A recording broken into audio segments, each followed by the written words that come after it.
ഇപ്പോൾ ഷീജ മഴയത്ത് നിൽക്കുന്ന ഒരു സാഹചര്യം കൊണ്ടാണ് മഴയുമായി ബന്ധപ്പെട്ട അവസ്ഥ കൂടി നമുക്ക് അറിയേണ്ടതുണ്ട്. സംസ്ഥാനമെങ്ങും പ്രത്യേകിച്ച് രാവിലെ മുതൽ തിരുവനന്തപുരത്ത് മുന്നറിയിപ്പൊന്നും ഇല്ലെങ്കിലും നല്ല മഴ പെയ്യുന്നുണ്ടല്ലേ?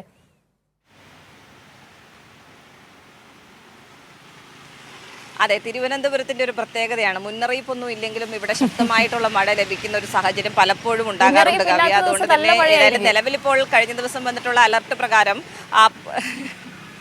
നല്ല മഴയായിരിക്കും, അതിലൊരു സംശയവും വേണ്ട. പക്ഷെ മുന്നറിയിപ്പ് വരുന്ന ദിവസമാണെങ്കിൽ ആ രീതിയിൽ മഴ ശക്തി പ്രാപിക്കാറുമില്ല എന്നുള്ളതാണ് തിരുവനന്തപുരത്തെ സംബന്ധിച്ചിടത്തോളം എടുത്തു പറയേണ്ടത്.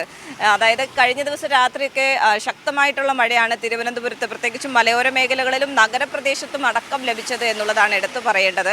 ആ മഴ ഇപ്പോഴും ആ രീതിയിൽ തുടരുന്നുണ്ട്. നേരത്തെയൊക്കെ അത് ശക്തമായ മഴ തന്നെയാണ് ലഭിച്ചുകൊണ്ടിരുന്നത്. ഇപ്പോൾ ചെറിയ തോതിലൊരു ശമനമാകാനുള്ള ഒരു സാധ്യതയുണ്ടെങ്കിൽ പോലും മൂടിക്കെട്ടിയൊരു അന്തരീക്ഷം തന്നെയാണ് നിലനിൽക്കുന്നത്. ഇന്ന് 10 ജില്ലകളിലാണ് അലർട്ട് പ്രകാരം യെല്ലോ അലേർട്ട് നിലനിൽക്കുന്നത്. പക്ഷേ എന്നാൽ പോലും മഴ ശക്തി പ്രാപിച്ച നിലയിൽ തന്നെയാണ് സംസ്ഥാന വ്യാപകമായി എന്നുള്ളതാണ് എടുത്ത് പറയേണ്ടത്.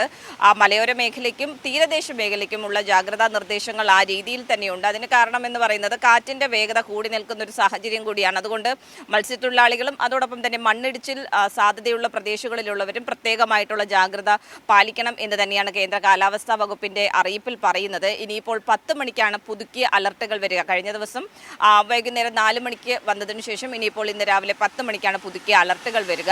അതിലായിരിക്കും ഏതായാലും പുതിയൊരു ചിത്രം, അതായത് സംസ്ഥാനത്ത് ഇന്ന് എങ്ങനെയായിരിക്കും മഴ എന്നുള്ളതിൽ ഒരു കൃത്യമായ ചിത്രം നമുക്ക് അറിയാൻ സാധിക്കുക കവ്യ. ശരി ഷീജ, താങ്ക് യു. ശക്തമായ മഴയുണ്ട് ഇപ്പോൾ. മഴയത്ത് നിന്നിട്ടാണ് ഷീജ 2 പ്രധാനപ്പെട്ട വാർത്തകൾ, അതിലൊന്നും മഴ തന്നെയാണ്. ഇതിൻ്റെയൊക്കെ വിശദാംശങ്ങൾ നൽകിയത്.